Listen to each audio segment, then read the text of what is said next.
ফেসবুকের মাধ্যমে প্রায় 90,000 মেয়ে কিডন্যাপ হয়েছে। ফেসবুককে ইউজ করেই 90,000 মেয়েকে কিডন্যাপ করা হয়েছে।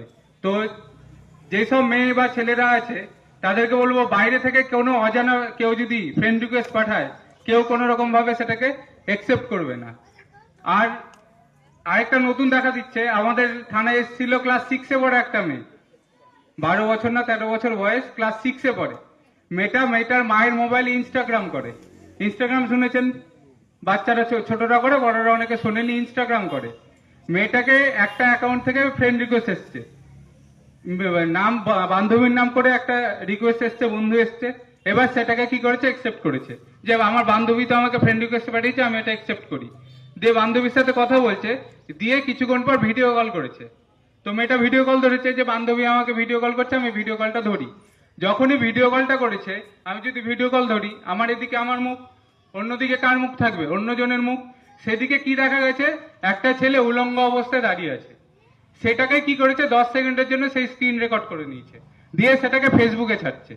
দিয়ে মেয়ের মা বাবার কাছে দাবি করছে, এটা আমি আবার ছেড়ে দেবো, আরো ভাইরাল করব, যদি আমাকে 20,000 বা 30,000 টাকা না দেন। তো বাচ্চাদের হাতে বলে না যে মোবাইল দিতে হয় না, তো কিছু কারণের জন্য বলছি বাচ্চারা এগুলো বোঝে না। ক্লাস 6-এ পড়ে আমি কি বুঝবো, অতটা বোঝার ক্ষমতা নেই। যে 10 সেকেন্ডে যদি ভিডিও হয়ে যায়, মুখটা যদি এদিকে থাকে, অন্যদিকে যদি কোনো একটা বাজে ছবি থাকে, সেটা তো সবারই সম্মাননীয় হয়, সে ছোট হোক বা বড়। তো মোবাইলে যদি কোনো আননোন জায়গা থেকে রিকোয়েস্ট আসে, যাকে চিনেনি না, তাদেরকে কাউকে একসেপ্ট করবেন না কোনো সময়। আপনাকে ফোন করলো, ফোন করে বলছেন আপনার নামেই আধার কার্ড নাম্বার এটা, স্বামীর নাম এটা, বাড়ি এখানে, অ্যাড্রেস থানা এখানে, সব বললো, সব মিলে গেল। আপনি বললেন হ্যাঁ।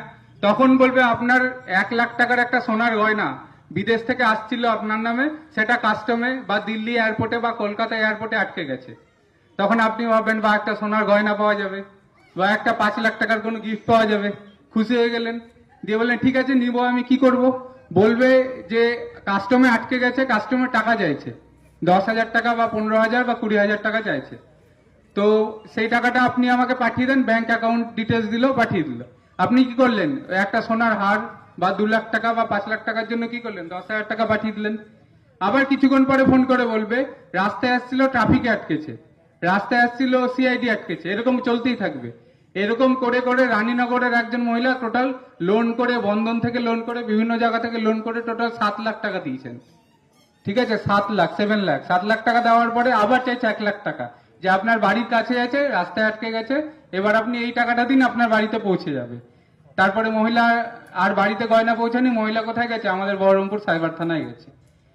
তো যখনই